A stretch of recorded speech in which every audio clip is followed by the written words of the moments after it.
ओम शांति।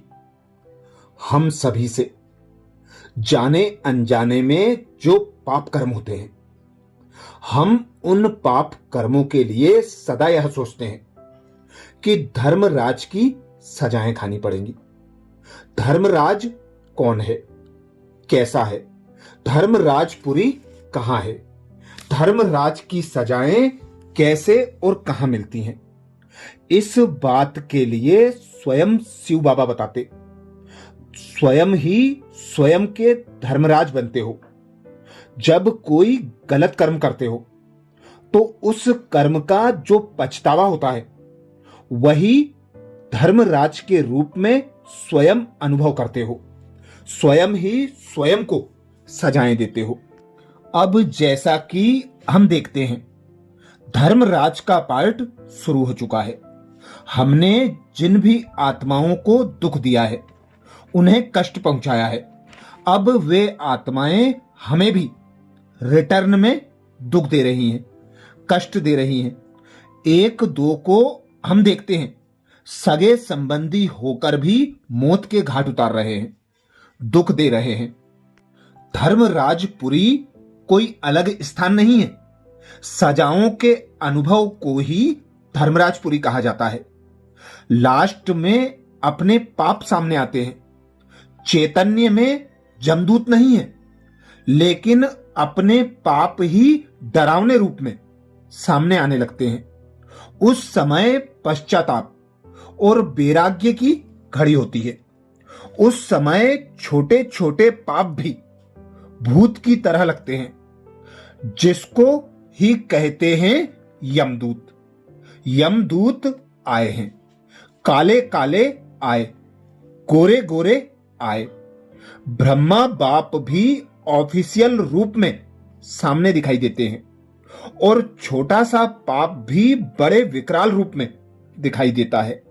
जैसे कई आईने होते हैं जिसमें छोटा आदमी भी मोटा या लंबा दिखाई देता है, ऐसे अंत समय में पश्चाताप की त्राही त्राही होगी। अंदर ही अंदर कष्ट होगा, जलन होगी। ऐसे लगेगा जैसे चमड़ी को कोई खींच रहा है, यह फीलिंग आएगी। ऐसे ही सब पापों के सजाओं की अनुभूति होगी, जो बहुत ही कड़ी होगी। इसको ही धर्मराजपुरी कहा जाता है। और जो कोई मनुष्य चिंता में है, तनावग्रस्त है, बीमार है, यह सब उसकी कर्म भोगनाएं अर्थात धर्मराज की सजाएं हैं। इसीलिए स्वयं शिव बाबा कहते हैं, तुम्हें यह मनुष्य जन्म मिला, परमात्मा द्वारा तन मन धन प्राप्त हुआ। भक्ति में कहते थे, तन मन धन सब कुछ तेरा, तुझको अर्पण।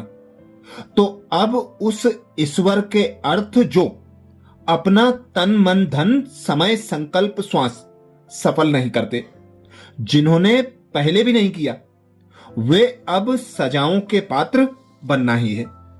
बाबा गुह्य बात बताते हुए कहते हैं, ऐसी वेट वाली आत्माएं जो विघ्न रूप व डिससर्विस के निमित्त बनती हैं, बाप को अर्पण किया हुआ अपना तन मन व ईश्वरीय सेवा अर्थ मिला हुआ धन अपने विघ्नों के कारण वेस्ट करती हैं, अर्थात सफलता नहीं पाती हैं।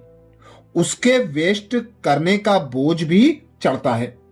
इसलिए पापों की गहन गति को अच्छी रीति से जानकर स्वयं ही स्वयं के धर्मराज बनो। वेस्ट मत करो और वेट कम करो। सबसे जो हिसाब किताब बचे हुए हैं, उन्हें अब समाप्त करने का समय है। धर्मराजपुरी में जाने से पहले अपना धर्मराज स्वयं बनो। अपना पूरा चोपड़ा खोलो और चेक करो, पाप और पुण्य का खाता क्या रहा हुआ है, क्या जमा करना है, और विशेष स्वयं प्रति प्लान बनाओ। पाप के खाते को अब भस्म करो, पुण्य के खाते को बढ़ाओ। बाप दादा बच्चों के खाते को देखते हुए समझते हैं, माला माल हो जाएं। बरसात पड़ रही है, प्रकृति भी पाठ पढ़ा रही है। जैसे प्रकृति अपने मौसम व समय प्रमाण अपने तीव्र गति से कार्य कर रही है, ऐसे ब्राह्मणों की कमाई जमा करने का मौसम है, तो मौसम प्रमाण तीव्र रफ्तार से जमा करो, दुआओं का खाता भरते चलो। कर्म योगी बनकर हर कर्म करो, स्वयं को आत्मा अनुभव कर निराकार पिता परमात्मा की याद में रहकर पिता परमात्मा की श्रीमत अनुसार संकल्प बोल कर्म संबंध संपर्क में आओ।